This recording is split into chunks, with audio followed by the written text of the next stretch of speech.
2024 5ই August আন্দোলনের ভিত্তিতে ফ্যাসিস্টকে হটিয়ে চিন্তা করেছিলাম এবার মানুষ বৈষম্যহীন এক দেশ পাবে, যেখানে বৈষম্য থাকবে না, মানুষের অধিকার প্রতিষ্ঠিত হবে, জুলুম থাকবে না, চাঁদাবাজ থাকবে না, দুর্নীতি থাকবে না, ঘুষ থাকবে না, মিথ্যা মামলা থাকবে না, মানুষ শান্তিতে বসবাস করবে।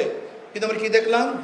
5ই আগস্টের পরে আবারও সেই বৈষম্য, আবারও চাঁদাবাজি, আবারও দুর্নীতি, আবারও দখলদারি। গিয়ে দেখেন এই বরিশাল আমাদের মডেল থানার মধ্যেও, আমাদের সদর থানার মধ্যেও হাজারো মিথ্যা মামলার পাহাড় হয়ে গেছে। এর কারণটা কি? মানুষ শান্তিতে নেই, মুক্তি পায় নেই। এর কারণ হলে এই দেশ পরিবর্তন, দল পরিবর্তন এবং নেতা পরিবর্তনের মাধ্যমেই মানুষের শান্তি আসতে পারে না। শুধু চাঁদার চেহারা পরিবর্তন হয়েছে, চাঁদার পরিবর্তন হয়নি। দুর্নীতি হার পরিবর্তন হয়েছে, দুর্নীতি বন্ধ হয়নি। 5ই জুলাই এই টাউন হল থেকেই আমরা প্রথম ঘোষণা দিয়েছিলাম বৈষম্য বিরোধী আন্দোলনের সাথে আমরা সম্পৃক্ত আছি, থাকবো, ছিলাম। আমরা ছিলাম সামনের কাতারে। যেই সমস্ত দলের হাজারো মহাসচিবরা ঘোষণা দিয়েছিল বৈষম্য বিরোধী আন্দোলনের সাথে আমরা সম্পৃক্ত নই, আজকে তারাই লুট করবে, তারাই দখলদারি করবে। আর আমরা যারা রক্ত দিয়েছি, জীবন দিয়েছি, অংশগ্রহণ করেছি, আমরা তাদের দখলদারি বন্ধ করতে পারবো না। আমাদের আন্দোলন সাকসেস হয়নি, আন্দোলন আবারও করতে হবে, সংগ্রাম আবারও করতে হবে। রাস্তা ছাড়া যাবে না, রাজপথ ছাড়া যাবে না, রাজপথে থাকতে হবে। এই গুন্ডা, মস্তান এবং দুর্নীতিবাজদেরকে বাংলাদেশ থেকে উৎখাত করে রাখ পর্যন্ত রাজপথ ছাড়বে না ইনশাআল্লাহ। নহে সমাপ্ত কর্মমোদের অবকাশ কোথায় বিশ্রামের। এখনো জুলুম চলতেছে, অত্যাচার চলতেছে। এখন পর্যন্ত বিচারালয়গুলি স্বাধীন নয়, বিচারালয় স্বাধীন নয়।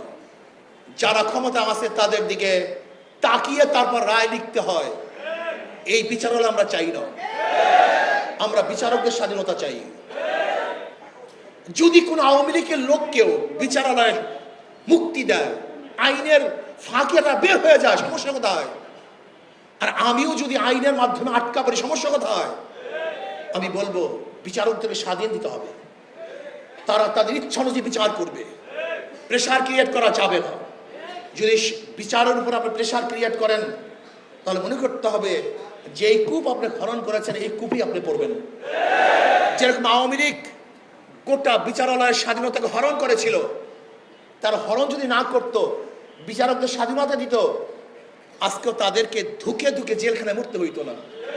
কিন্তু যারা স্বাধীনতার হরণ করেছিল, আজকে সেই খাদের মধ্যে তারাই পড়তেছে। অনেকেই ভেবেছেন যে আমরা ক্ষমতায় আসতেছি। আপনি কি ভেবেছেন?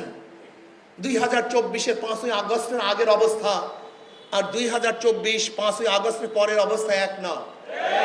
মানুষ আর বোকা শোকা নাই, মানুষ কোনো গাধা নাই যে আগে অমুক মার্কায় ভোট দিয়ে আসছি এখনো ভোট দেব, সে চিন্তা দূর করেন। এখন মানুষ দেখবে কোন দলের মধ্যে দুর্নীতিবাজ নাই, গুন্ডা নাই, বদমাশ নাই, খুনি নাই, ধর্ষক নাই, মানুষ সেই দলকে গ্রহণ করবে। কোন গুন্ডা এবং লুটেরা, চাঁদাবাজকে দেশে মানুষ ভোট দেবে না ইনশাআল্লাহ। আমি অন্তর্বর্তী সরকারকে বলবো পিআর সিস্টেম নির্বাচন করুন, পিআর সিস্টেমে নির্বাচন দেন, সংখ্যানুপাতে খালি নির্বাচন হবে, প্রত্যেকটা মানুষ মার্কায় ভোট দিবে। যদি মার্কায় ভোট দেওয়ার ব্যবস্থা করুন তাহলে কালো টাকার সরাসরি হবে না, পেশি শক্তি ব্যবহার করবে না, মানুষের অধিকার বাস্তবায়ন হবে, প্রত্যেকটা মানুষের ভোট কাজে লাগবে। যারা ধানের শীষে নির্বাচন করে তারা নিজেরা ধান কাটতে পারে না, যারা নৌকা নির্বাচন করে তারা নৌকা চালাতে পারে না, যারা নাঙ্গল প্রতীক নিয়ে নির্বাচন করে তারা নাঙ্গল নিজে বইতে পারে না, যারা কুঠার কাস্তে নিয়ে নির্বাচন করে তারা নিজেরা লাকড়ি ফাটতে পারে না, ধান কাটতে পারে না, যারা গরুর চাকা নিয়ে নির্বাচন করে তারা গরুর গাড়ি চালাতে পারে না। কিন্তু হাত পাখায় এমন এক প্রতীক, যে নির্বাচন করে সেও চালাতে পারে, যারা সমর্থন করে তারাও নাড়তে পারে। যারা সমর্থন করে তাদের বিছানায়ও থাকে, যারা সমর্থন করে না তাদের কাছারিও থাকে। হাত হলো শান্তির প্রতীক। ভারত, আপনি আমাদের দেশ দখল করার ষড়যন্ত্র করতেছেন। আপনার গোলাম এক প্রেসিডেন্টকে, প্রাইম মিনিস্টারকে আপনি বসিয়েছিলেন। এখন গোলাম মুক্ত এক জিন্দিগি আমরা পেয়েছি। ভারতকে বলবো, বাংলাদেশ থেকে হাত উঠাবেন না, আঙ্গুল তুলবেন না, চক্ষু উঠাবেন না। যদি চক্ষু উঠাতে চান, চক্ষু থাকবে না।